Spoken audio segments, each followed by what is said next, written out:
Bonjour, je suis Jean-Luc Nobilé, votre conseiller en évolution spirituelle et personnelle. Aujourd'hui, je vais traiter la conscience de notre divinité. Prendre conscience que tout est déjà en nous, que ceux qui nous enseignent sont des messagers, mais qu'ils ne peuvent pas faire le travail à notre place. Prenez conscience que vous êtes beaucoup plus que votre corps de chair commandé par votre petit conscient. Vous êtes relié à votre énergie créatrice et c'est elle qui maintient la vie en vous. Prenez conscience que vous avez déjà tout le savoir en vous. Il vous suffit d'accepter votre nature divine et de vous dissocier de toutes vos fausses croyances. Elle vous enchaîne à votre vie matérielle dans laquelle vous êtes manipulé, contrôlé, assujetti, entraîné dans la spirale des peurs. La peur de mourir, celle de manquer, celle de ne pas être à la hauteur, celle de vous affirmer dans l'amour inconditionnel parce qu'on vous fait croire que ce serait réservé qu'à des initiés ou des yogis. Mais comment accéder à notre nature divine alors? C'est tout simple. Il faut en premier accepter et savoir qu'au fond de votre cœur, vous êtes d'origine divine. Que ce beau corps que vous pensez être vous n'est que le véhicule transportant une partie de votre âme pendant son expérience terrestre. Avec cette conviction et sans avoir jamais le moindre doute, vous pourrez commencer votre travail pour vous relier à votre part divine. Mais si vous êtes divin ou divine, l'autre l'est aussi. Donc tout naturellement, je pense à Jésus qui disait « Aimez votre prochain comme vous-même ». Or, en réfléchissant à cette phrase, vous allez vous apercevoir que depuis plus de 2000 ans, il y a eu des guerres, des génocides et tant d'autres barbaries que ces mots n'ont pas été appliqués ou n'ont pas été bien compris. Pourquoi Jésus était-il trop en avance sur son temps en prenant seulement l'amour? L'homme et la femme ne seraient-ils que des barbares? Je pense que tout simplement parce que l'être humain ne s'aime pas. Alors, comment peut-il aimer son voisin? Il y a tout un travail de prise de conscience puis de programmation quotidienne pour imprimer dans votre inconscient que vous êtes la personne la plus importante au monde, que vous aimez, que vous aimez votre âme et que vous aimez votre corps car il vous aide à vivre cette expérience de la vie. Après cet apprentissage, vous pourrez aimer votre prochain sans attente de retour. Votre prochain sera tout aussi bien votre famille, vos enfants, vos amis, vos relations, vos voisins et les étrangers quels qu'ils soient. Mais pour continuer cette reliance, vous devrez apprendre à réfléchir avant de parler sur les autres, avant d'émettre toute critique.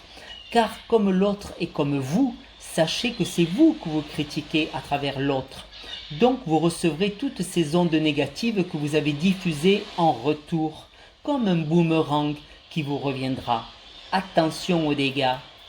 Cependant, vu que nous sommes sur un plan énergétique divin, tout le monde est parfait. Mais alors pourquoi tout est si compliqué?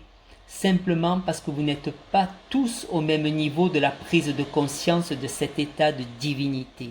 Chacun évolue à sa façon et d'après ses choix d'incarnation, mais tout est parfait dans l'univers.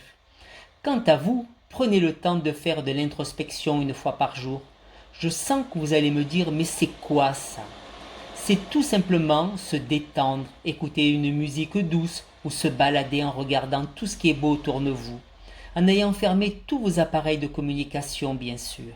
Dans un parc, dans la nature et même dans une zone industrielle, vous trouverez des plantes, des fleurs sauvages que vous pourrez admirer.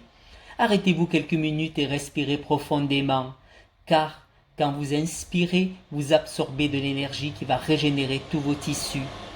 Et alors, lors de l'expiration, vous rejetez les gaz toxiques et les tensions. Faites-le en pleine conscience du processus. Tout cela va vous reconnecter à votre plus grand soi divin. Et si, en plus, vous ajoutez un moment de méditation, vous serez en osmose avec votre vrai soi. Petite méditation guidée à faire dans la nature. Asseyez-vous, prenez quelques inspirations profondes et imaginez qu'au fond de votre tête, il y a, en haut sommet, le chakra solaire qui brille comme un grand soleil et qui envoie sa chaude énergie à travers tout votre corps. Elle passe par le sommet de la tête et irradie de sa lumière blanche tout ce chakra coronal, puis descend dans celui du troisième œil, au niveau de votre front, qui se remplit à son tour d'une lumière chaude. L'énergie passe du chakra à la gorge maintenant. Il éclaire et réchauffe votre gorge.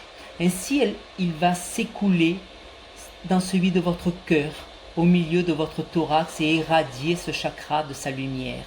De là, c'est celui du plexus solaire qui va se remplir à son tour en attendant que l'énergie blanche passe au chakra sacré qui se situe sous votre nombril. Enfin, ce sera le tour du chakra de la survie situé au bout de votre coccyx qui va se remplir de cette énergie chaude. Là, vous serez en connexion avec l'énergie divine créatrice qui se répandra dans tout votre corps, dit d'énergie. Au bout de quelques minutes de repos dans cet état rempli par l'énergie de l'univers, arrive la fin de la méditation. Alors vous inspirerez et expirerez profondément et vous penserez remercier l'univers pour ce don d'énergie. Ces pratiques vont vous reconnecter à votre source, mais vous devrez continuer à l'activer en donnant de l'amour, de l'amitié, de l'argent, des soins, des conseils, des services, sans attente de retour. Sachez que plus vous donnerez dans tous les domaines, plus vous recevrez. Tout ce que vous donnez est de l'énergie et elle est neutre. C'est vous qui allez lui coller une étiquette suivant votre condition sociale. Il est donc demandé de dépasser toutes ces fausses croyances pour être enfin libéré et vivre simplement votre vraie vie dans la conscience quotidienne de votre divinité.